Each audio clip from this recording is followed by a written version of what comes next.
It's a Tuesday evening in the dairy aisle.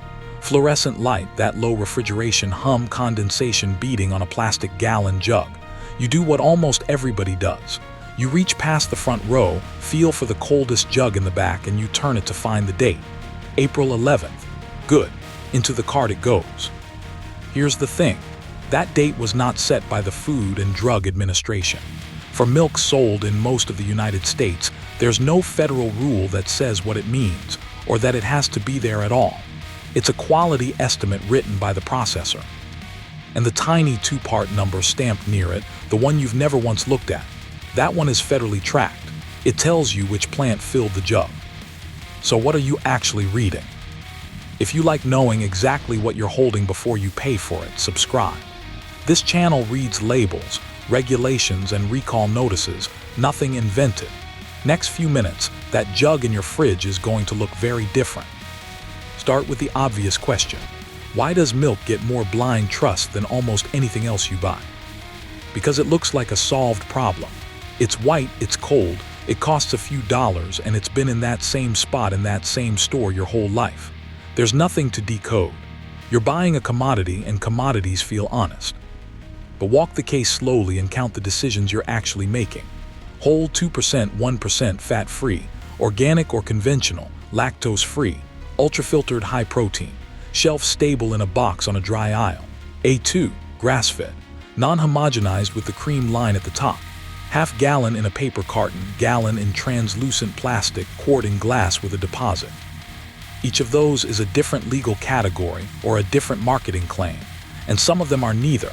They're just words a marketing team chose because nobody has defined them. Now the part where millions of people genuinely lose money. The date. In the United States, there is only one food product for which federal law requires a date on the package, and that's infant formula. Everything else, including fluid milk, is governed by state rules that vary enormously or by nothing at all. Some states require a sell-by date on milk. Some require nothing. Montana has long been the famous outlier. Its rule has required fluid milk to be sold within 12 days of pasteurization, which is why milk in Montana has historically carried a shorter date than the identical product a few hundred miles away, and why so much of it has been pulled and dumped while still perfectly drinkable. That's a documented state regulation, not a safety science finding. Because here's what the date actually is.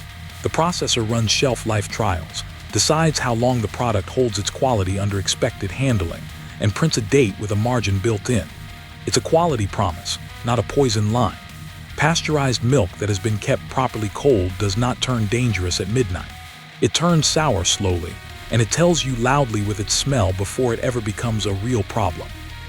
The bacteria that spoil milk and the bacteria that make people sick are usually not the same organisms. And yet dating drives an enormous amount of household waste. Both the USDA and the Environmental Protection Agency have publicly identified consumer confusion over date labels as a major contributor to food waste in America, and dairy consistently ranks among the most discarded categories in household waste studies. People pour out milk because a number passed, not because anything happened to it. Second mistake, and this one is physical. You reach to the back for the coldest jug, which is smart. But look at what you're reaching for. Light is milk's quiet enemy. Riboflavin, vitamin B2, is naturally present in milk and it's highly light sensitive. Under store lighting, light triggers oxidation reactions that degrade riboflavin and vitamin A and produce off flavors that dairy scientists have described for decades as light-oxidized or activated flavor, sometimes called a cardboard or burnt note. That's why fully opaque packaging and light-blocking cartons exist as a deliberate engineering choice.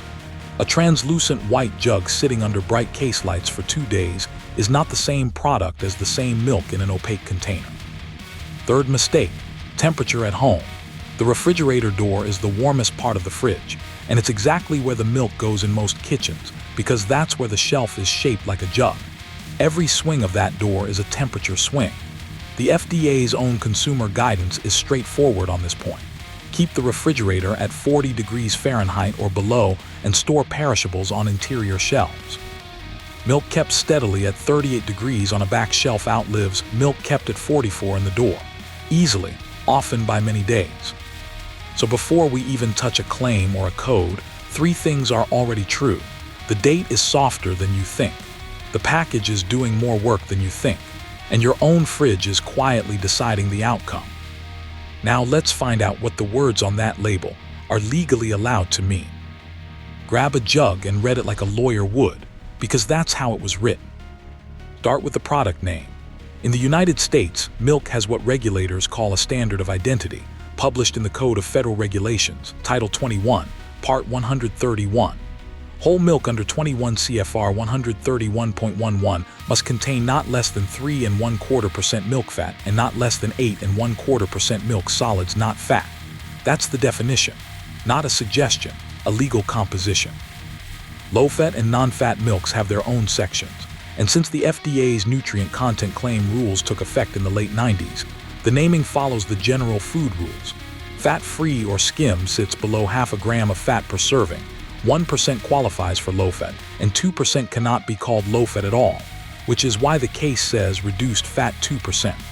That phrase wasn't a branding decision. It was compliance. Half and half under the same part is defined as a mixture of milk and cream containing not less than 10.5% and less than 18% milk fat.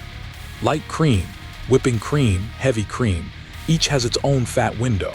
Evaporated milk and sweetened condensed milk have their own standards too. This is the most tightly defined aisle in the store. Next word. Grade A. Almost every fluid milk carton in America carries it, and most people read it as a quality rank, like a grade on a steak. It isn't. Grade A refers to sanitation and handling standards under the Pasteurized Milk Ordinance, a model regulation maintained through the National Conference on Interstate Milk Shipments and published by the FDA. It covers farm equipment, cooling, plant construction, testing frequency, bacteria and somatic cell limits, inspection intervals. Grade A milk is milk from a plant and farms that meet the ordinance and are inspected under it. It says nothing about flavor, breed, feed, or fat. Now the code. Somewhere on that container, usually near the date, you'll find something like a 2-digit number, a dash, and another number. That's the plant identification code. The first part corresponds to the state, the second to the specific processing plant, and those plant numbers are listed publicly in the Interstate Milk Shippers List, a document compiled through the same cooperative program and published by the FDA. A volunteer-built public tool, Where Is My Milk From? .com, made that list searchable for ordinary shoppers, and it's the single fastest way to discover that the store brand and the national brand in the same case were filled in the same building. Pasteurization language. 3 tiers show up on labels. Standard pasteurized fluid milk in the U.S. is almost always high temperature short time, a minimum of 161 degrees Fahrenheit for 15 seconds under the ordinance, with older vat pasteurization at 145 degrees for 30 minutes. Ultra-pasteurized means heated to at least 280 degrees Fahrenheit for at least 2 seconds, which kills far more of the spoilage organisms and stretches refrigerated shelf life dramatically, often to 60 to 90 days unopened. Then there's aseptically processed and packaged, the shelf-stable box on the dry aisle, ultra-high temperature milk filled into sterile packaging in a sterile environment, safe at room temperature until you open it. Ultra-pasteurized still needs the fridge. Aseptic doesn't. Same heat family, different packaging law. Now the claims where the ground gets soft. Organic means certified under the USDA National Organic Program. Documented requirements include organic feed, no antibiotics or added growth hormones, and the pasture rule finalized in 2010, which requires ruminants to graze pasture during a grazing season of at least 120 days per year, and to get at least 30% of their dry matter intake from pasture during that season. That's a real, auditable standard with real paperwork. Grass-fed is different.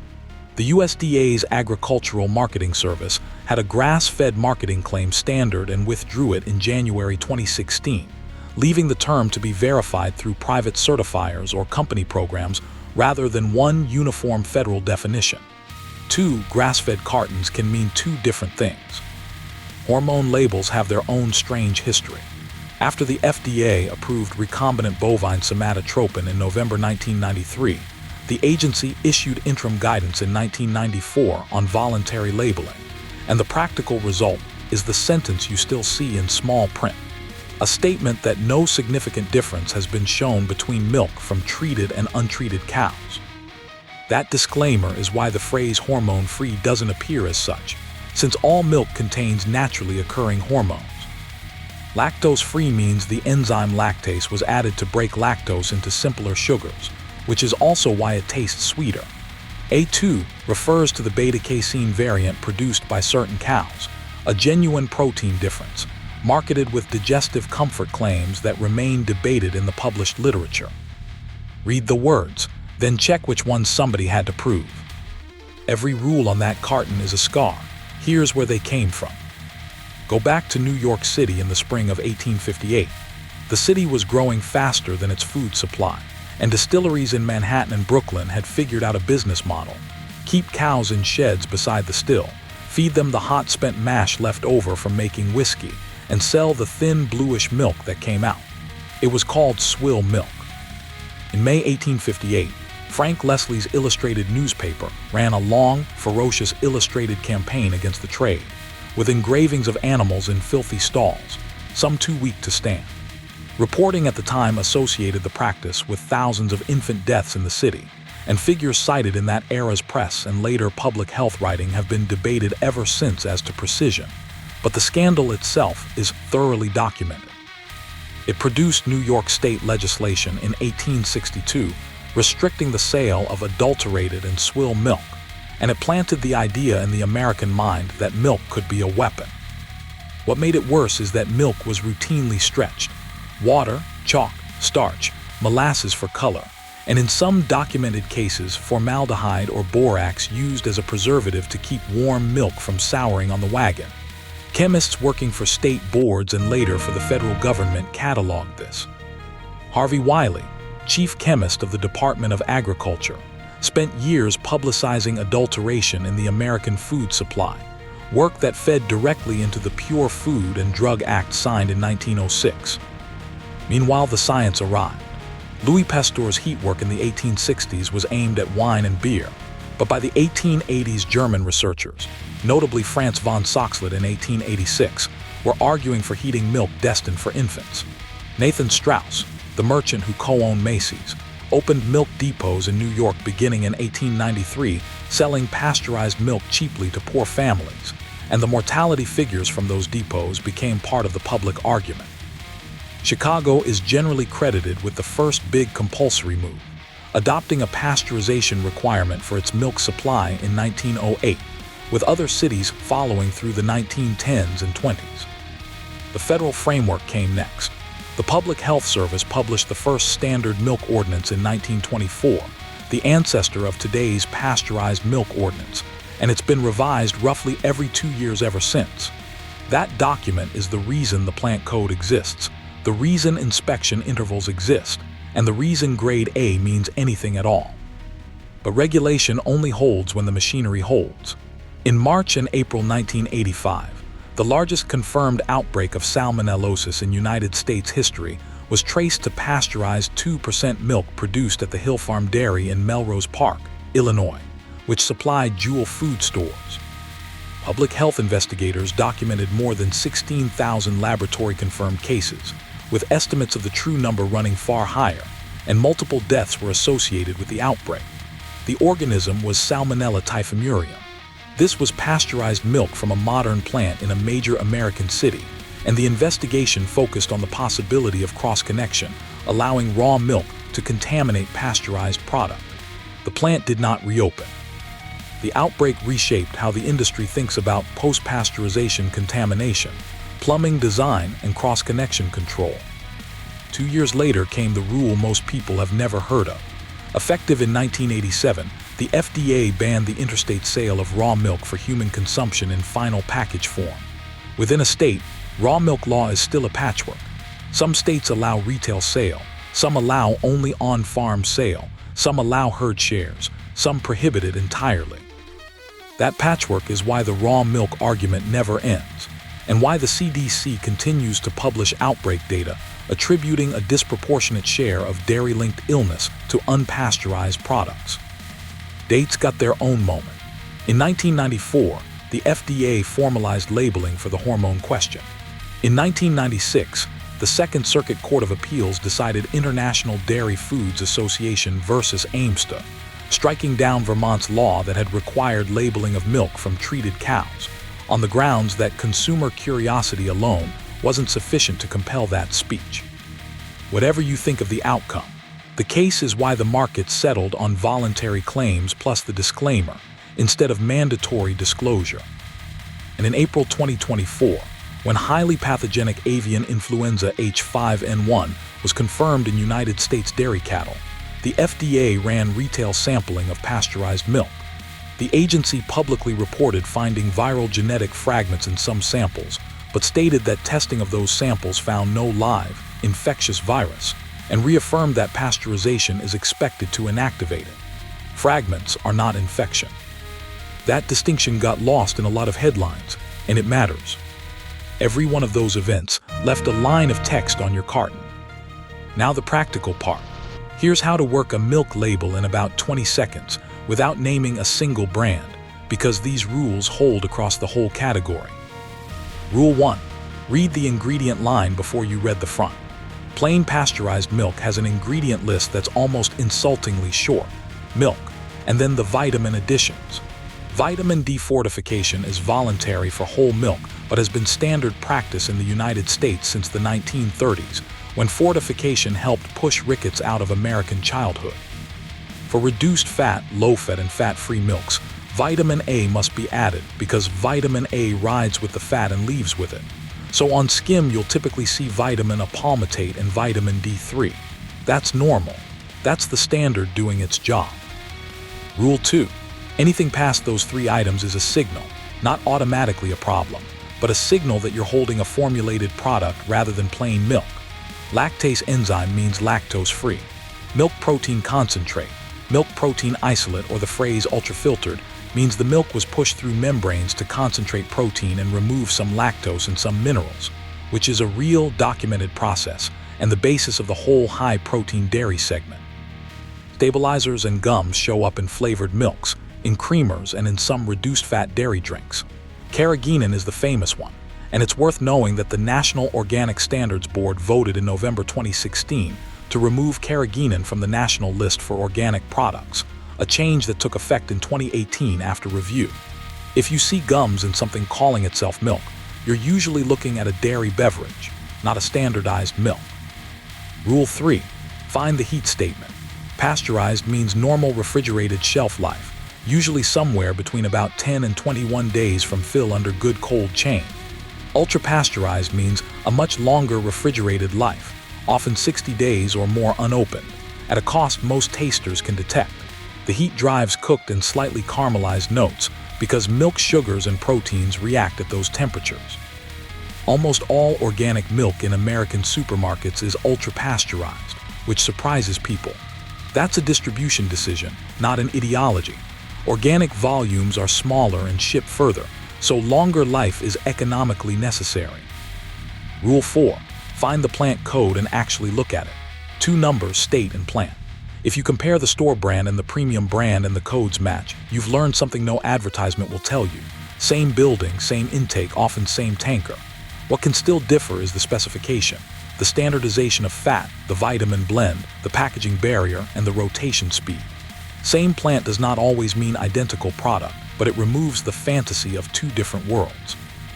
Rule 5. Judge the package as hardware. Opaque beats translucent for light protection.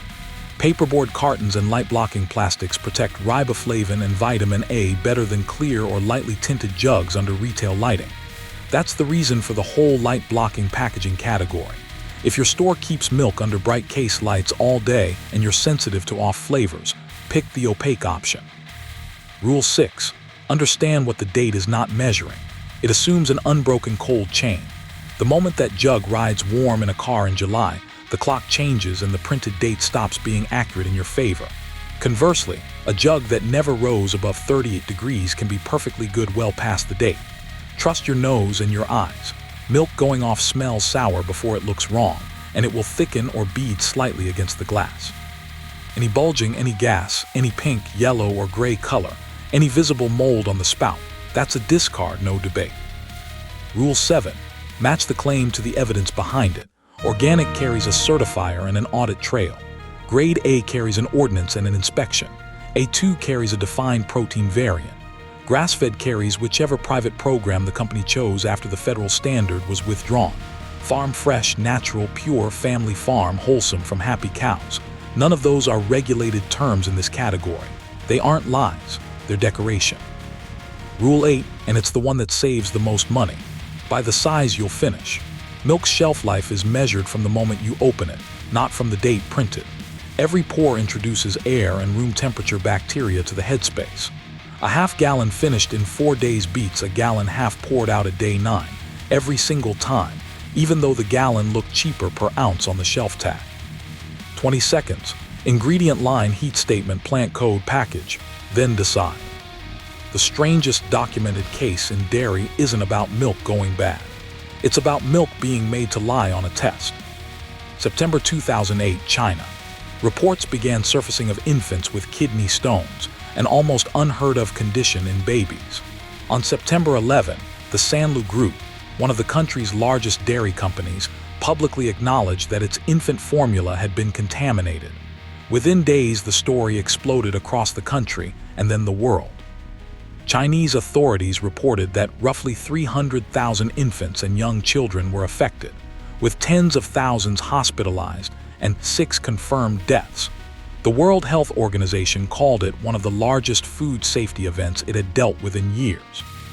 The contaminant was melamine, an industrial chemical used in making plastics, laminates, adhesives, and dishware. Nobody was trying to feed babies plastic. The reason melamine was there is a piece of quiet, cold-blooded cleverness that everyone who reads a label should understand. Here's the mechanism. Protein content in milk isn't usually measured by counting protein. For a century, the standard rapid method has been the Kjeldahl test and its relatives, which measure nitrogen and then multiply by a conversion factor, because protein is reliably nitrogen-rich. It's fast, cheap, and accurate for honest milk, but it doesn't ask where the nitrogen came from. Melamine is about 66% nitrogen by weight. Add a small amount to watered-down milk in the sample tests, as though it's full-strength, high-protein product. So the fraud wasn't in a laboratory. It was in the supply chain. Chinese investigators documented that middlemen and collection stations diluted raw milk with water to increase volume, then added melamine, and in some cases related compounds, to defeat the protein screen. The dairy companies bought on the test result. The test result was the target. And it had a warning shot nobody heeded. In 2007, the FDA and the pet food industry in the United States traced a wave of animal kidney failure to wheat gluten and rice protein concentrate imported from China that had been adulterated with melamine and cyanuric acid.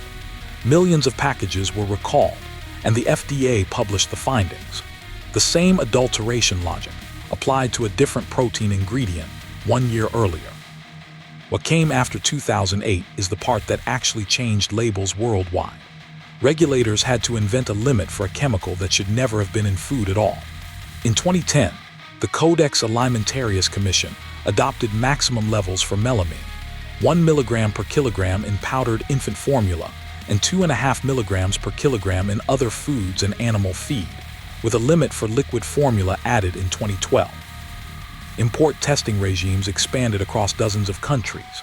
The Chinese government carried out prosecutions, and Sanlu was declared bankrupt. Confidence in domestic formula collapsed so completely that Chinese buyers began emptying supermarket shelves of imported formula in Australia, New Zealand, Britain, Germany, and Hong Kong, and several of those places imposed purchase limits per customer. Hong Kong made its restriction law in 2013. That is a labeling story too. Country of origin on a formula tin became, for millions of families, the single most important line on the package. Now, here's the strange part, and the reason this case belongs on a label channel rather than a crime channel. The fraud worked because the shortcut was a good shortcut. Kjeldahl nitrogen testing wasn't sloppy. It was the international standard, used because it's reliable when everyone is honest. What the melamine scandal exposed is a rule that applies to every food specification ever written. Whatever number you pay for, someone will eventually learn to produce that number instead of the thing it represents. It's why serious buyers now talk about verifying the process, the farm, the chain of custody, and not only the finished analysis. It's why traceability codes matter more than marketing text. And it's why the boring stamp on the shoulder of a jug, the one that identifies an actual physical building on an actual public list, is worth more to you than any adjective on the front panel. One more thing worth saying plainly, because rumor tends to fill the gap. There is no documented evidence that melamine adulteration of this kind occurred in the American fluid milk supply. The FDA conducted testing of domestic and imported products in the aftermath and focused enforcement on imported ingredients. The lesson travels. The contamination didn't. A test measured nitrogen. Somebody sold nitrogen. That's the whole story, and it should change how you read every protein claim you ever see again. Now follow the money, because milk's price on the shelf has almost nothing to do with milk's cost. Start with the fact that fluid milk in the United States is priced under a system almost no shopper has heard of: the Federal Milk Marketing Orders, established under authority dating back to the Agricultural Marketing Agreement Act of 1937. Milk is classified by what it's used for. Class 1 is fluid milk for drinking. Class 2 is soft products like yogurt and ice cream mixes. Class 3 is cheese. Class 4 is butter and dried milk powder. Farmers are paid a blend price based on how their region's milk was used, and Class 1 carries a differential that varies by location. The result is that the price of a gallon in your store is entangled with cheese demand, butter exports, and powder markets happening 1,000 miles away. Then layer on the retail reality. Milk is one of the most reliable loss leaders in the grocery business. Stores know that milk, eggs, and bread bring people through the door on a weeknight, and they know the milk price is one of the few prices shoppers actually remember. So the gallon gets priced thin, sometimes at or below cost, and the store makes it back on everything else in your cart. That's why the milk is at the very back of the building. You walk past every high-margin aisle to reach it. This isn't a conspiracy, it's textbook category management, and it's been openly discussed in retail trade press for decades. So what actually changes between cheap and expensive milk?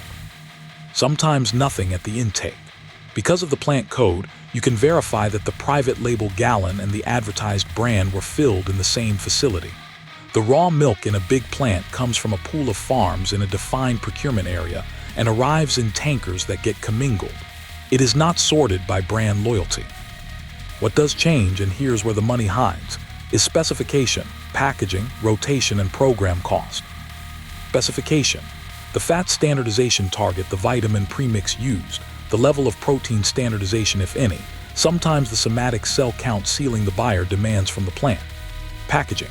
Barrier properties, cap design, whether the container blocks light, whether the fill is done in a higher hygiene environment that buys you extra days. Rotation.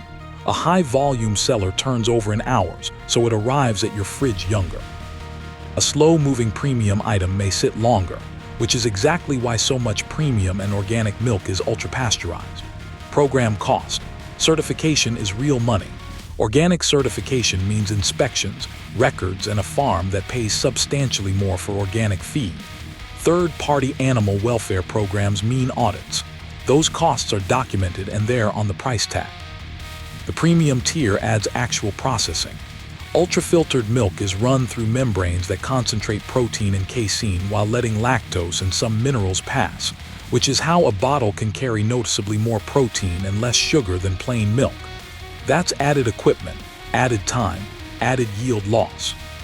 Aseptic shelf-stable milk requires sterile filling systems and multi-layer packaging with foil and polymer layers, which is why a box that needs no refrigeration can cost more than a jug that does, even though it survives a heat wave in your closet. At the cheap end, the changes are usually subtractive rather than sinister. Thinner containers, less light protection, fewer days of guaranteed shelf life, a vitamin premix at the legal minimum rather than an overage, longer distribution runs. None of that is illegal or hidden. It's just invisible unless you know where to look. One genuine cross-border difference worth naming, brand agnostically. In some export markets, and historically in disputes covered by the dairy trade press in Australia and elsewhere, milk permeate, the lactose and mineral stream left over from filtration, has been added back into fluid milk to standardize composition. Where that happens, labeling rules and industry codes govern disclosure, and companies responded to public pressure by declaring permeate-free products. In the United States, standardized milk under 21 CFR 131 has its own composition rules, and if a product doesn't meet them, it has to be called something else, like a dairy beverage or a milk drink. So when you see the words drink or beverage on the front, that's frequently the tell. The product name is doing legal work. Cheap milk isn't fake milk. It's milk with fewer paid-for margins around it. Knowing which margin you're buying is the whole skill. So what do you actually stock, and how long does it really last? Let's be concrete and let's separate the fridge from the shelf.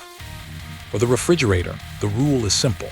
Buy the freshest date you can reach, buy the format you'll finish, and store it on an interior shelf, not the door, at 40 degrees Fahrenheit or below. Standard pasteurized milk, unopened and properly cold, typically runs about a week past its printed date under good handling, and the USDA's own consumer guidance has long said milk generally remains good for roughly 5 to 7 days after the sell-by date when refrigerated correctly. Once opened, plan on about a week and let your nose have the final vote. Ultra-pasteurized milk unopened can hold for weeks, sometimes months, but the moment you break the seal it behaves roughly like ordinary milk.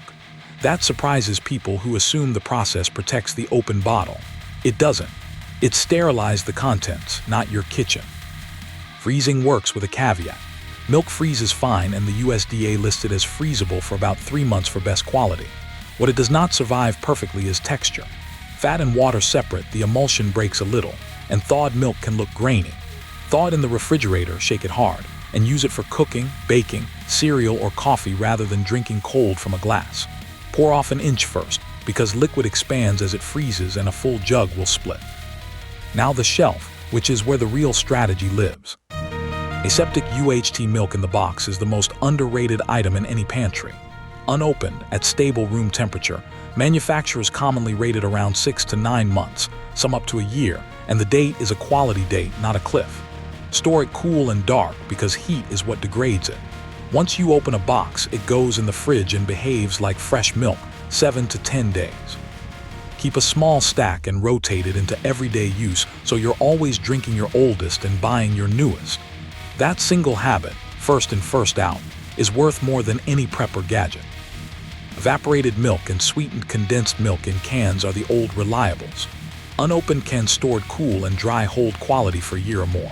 And canned goods in general remain safe far beyond that as long as the seam is intact, the can isn't rusted, dented at the seam, bulging or leaking. Evaporated milk is roughly milk with about 60% of the water removed, sterilized in the can. Dilute it 1:1 with water and you have a usable cooking milk. Sweetened condensed is a different animal, loaded with sugar as its preservative, and it's a dessert ingredient, not a milk substitute. The long game is powder, and here the distinction that matters is fat. Non-fat dry milk and instant non-fat dry milk contain almost no fat, and fat is what goes rancid. Storage research widely cited from Brigham Young University, and the guidance published by the Church of Jesus Christ of Latter-day Saints for its home storage program treats non-fat dry milk, packaged in sealed containers with oxygen absorbers, kept cool, as a very long-term staple, with the Church's own published guidance listing a shelf life of up to 20 years under those conditions for its packaged non-fat dry milk. Whole milk powder is a different product entirely. The milk fat in it oxidizes, and manufacturers typically rate it in the range of 6 months to a couple of years depending on packaging and temperature. If you want decades, you want non-fat. If you want flavor and calories for a shorter horizon, whole milk powder, kept cold, is the trade. The 3 enemies of stored dairy powder are oxygen, moisture, and heat in that order. Sealed metal cans or heavy foil pouches with an oxygen absorber in a dark closet that stays below about 70 degrees will beat a bag clipped shut in a hot garage by years. Temperature is the multiplier. Every rise in storage temperature shortens the clock, and a garage in August is not storage, it's an oven with shelves. A practical pantry then. Fresh milk in the fridge in the size you finish. A short stack of aseptic boxes rotated monthly. A few cans of evaporated for cooking and for coffee when the power's out.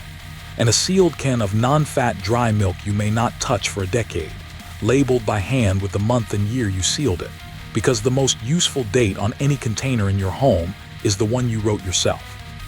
That's the whole system: cold, dark, sealed, rotated. Here's what stays with me. Almost nothing on a milk container is decoration by accident. The composition rule exists because people once sold chalk and water. The inspection stamp exists because a city buried its infants. The plant code exists because somebody decided you should be able to find the building. And the softest thing on the whole package, the date, is the one number we treat as gospel while we ignore the rest. You don't need a laboratory. You need 30 seconds, a short ingredient line, a heat statement, a code, and a fridge that actually runs cold. If this was useful, subscribe, because the next one goes just as deep. And tell me in the comments which label you want pulled apart next. Olive oil, honey, ground beef, canned tuna. Pick one and I'll go read the regulations.